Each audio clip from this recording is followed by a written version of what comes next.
So today I'm going to look at First Sorrow, which is the album for the young number 16 of Robert Schumann. And this piece is definitely expressing sorrow by the very opening, which is the melodic line falling down, the sorrowfulness of depression falling down. And you hear that right away in the opening line.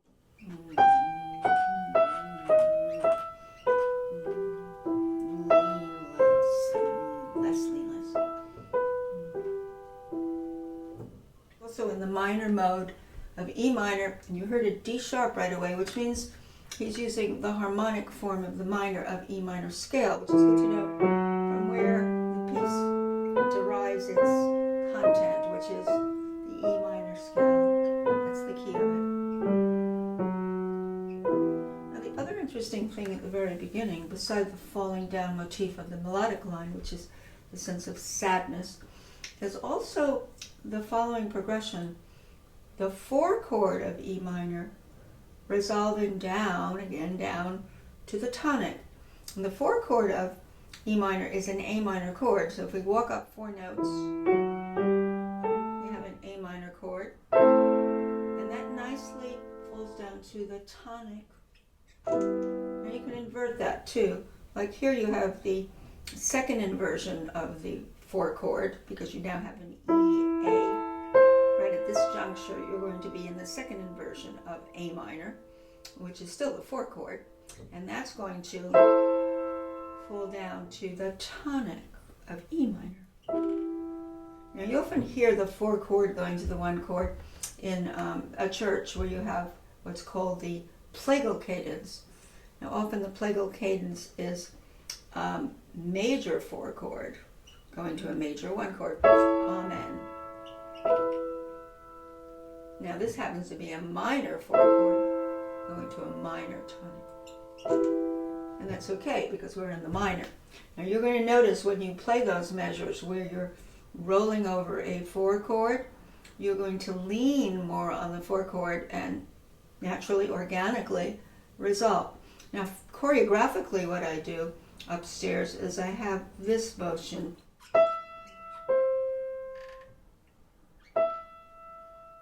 And it makes sense because if you use a lot of finger pointing or punching, you're not going to get that flow that you want. The leaning, of course, comes from the arm weight. Now as I go across to my left hand, which is finishing the 4 chord harmony, I'm letting that just trickle down out of the leaning of the E going to the C and a little less leaning of the tonic. Because remember, I lean more on the 4 chord and I resolve to the tonic. So I want to keep that in mind when I actually roll it across. So I'm leaning, fall down. I should hold that A down because he holds the A across. And then you have to keep holding that. Now you're leaning less. So it has to stay all the way to there. You have to be very attentive to the note values and how long they are and the ties across, because that's a tricky place with the tied notes. So right up to there, you've really experienced the opening sadness. Not only are you falling down in the melody, but then you have the fall down from the 4 chord evaporating into the tonic with this leaning. Ti-om, ti-om. So sad right away. So now if we just get that original idea, which is very important in terms of threading this piece, we need to play through that to get this opening idea just like we want it. He does have an FP on the upbeat, that first G. And a lot of students say, how can you do that? We can only do it in relation to the upbeat and the note next to it. So if you push into the upbeat with more arm weight, it's already evaporating all by itself very quickly, of course, because it's a fairly quick note. The very next note must be, by contrast, softer. On a violin, we could take one bow and we could lighten that note going down the bow from the frog to the tip, whereas piano, we can't control that. We can only control relative comparison between one note to the next. So we have to make believe we're violinists with this arm and try to get that. So this is the lean. Lean less. Ti-om. Lean less. Ti-om. Less lean less. That's tonic. the same rhythmic idea where he goes, but a different direction now, but it's still going to go down ultimately. And now this I make a little swell because I need to do another diminuendo here. Lean less. And you're always getting this lean less business, which you got from here. Lean less, less lean less. I'm doing it behind tempo now. Now over here, you want to make sure the next phrase that where you have two of the same notes next to each other with different fingerings, that you don't get a disjuncture between the repeated notes. Because this is what's happening. And here again with the G. So I use a little pet the cat thing.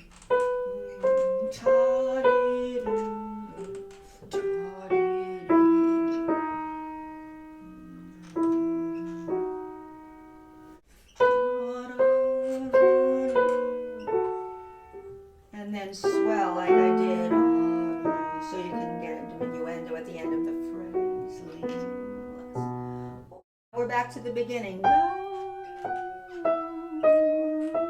Now notice how I do that. I have a little wrist roll forward. It really helps me shape this line. Now there's no set in stone choreographies for a piece, but I have found when I utilize my spring forward wrist in certain places that I want to curve the line a little bit. On the violin, of course, I could do it with a bow. I have to do something on the piano that gives me that same effect, but it's applied to the piano, which is harder on the piano because you're dealing with, playing notes and they're hitting the hammers. The strings are being hit by the hammers. It's indirect. But here, I do a little wrist forward. It gives a nice little curve around there.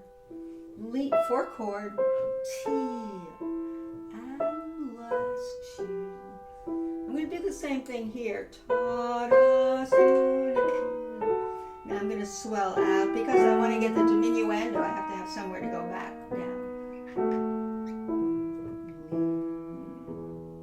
You can see how sensitive this is. And of course, the slower you go, the more control you'll have when it goes into tempo, because it's supposed to be a little quicker.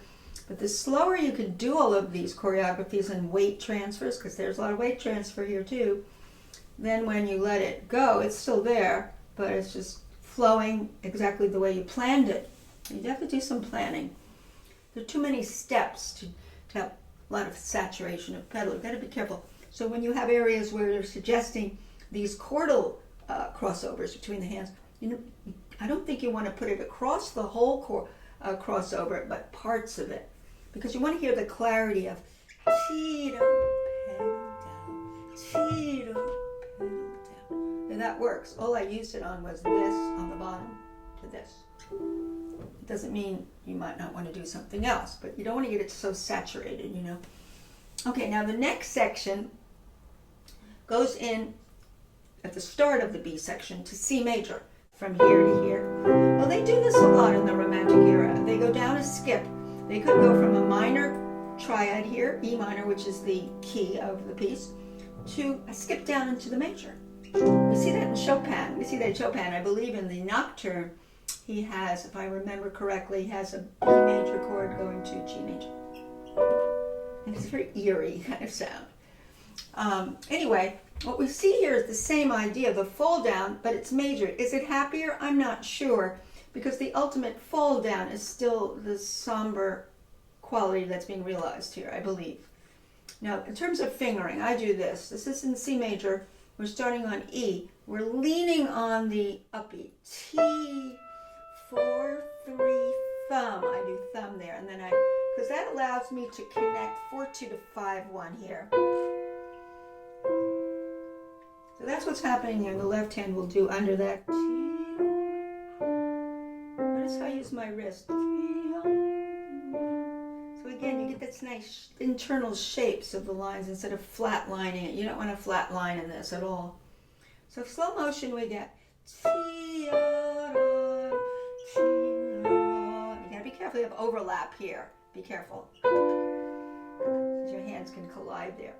Now there's a crescendo through this, so the next one is more But he goes back to E minor.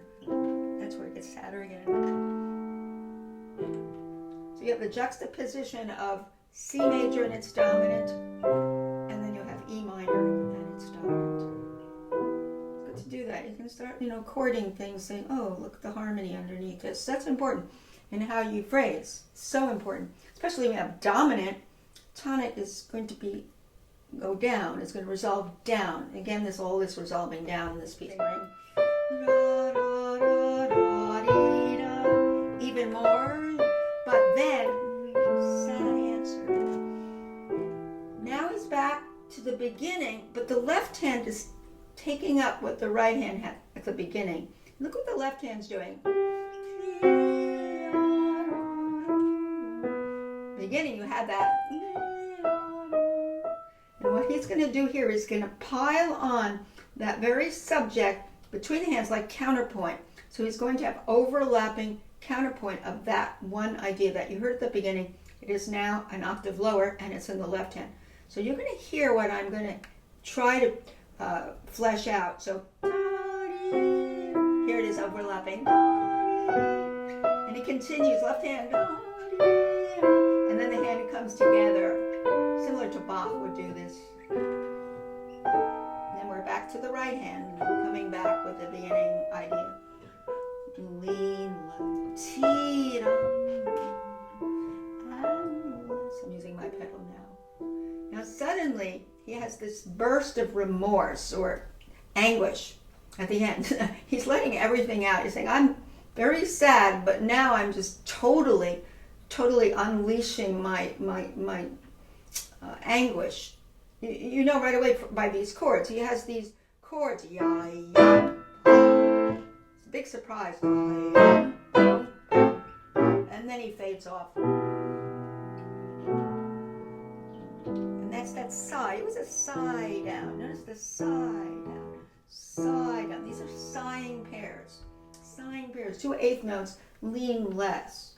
Then he goes right back to the middle, C major. So he's going again from the E minor to the C major. I should use my fingering. Answer it. It's an answer. And it says getting slower there. Tempo. But I'm slow now. Overlapping ideas. Drag your fingers.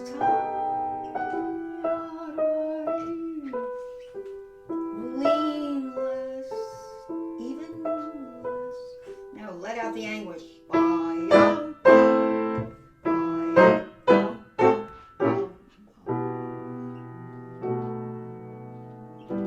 Leanless. Okay, so I'm playing it fairly slowly to just flesh out everything you want to do. You've got to know what you want to do. I think one of the most beautiful places is the overlapping counterpoint. You want to be able to listen for every time the G, F sharp, E, D sharp, E is to the B is coming back between the voices. And you can really flesh it out in your practicing by listening.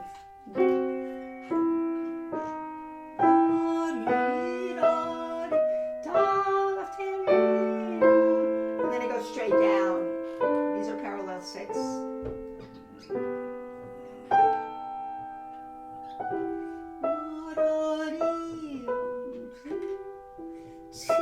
The 4 chord. Fall back. Rest. Sad again. Oh, I'm so sad. So this piece is so amazingly beautiful. I mean, it's just one and a half pages of total genius. It's amazing.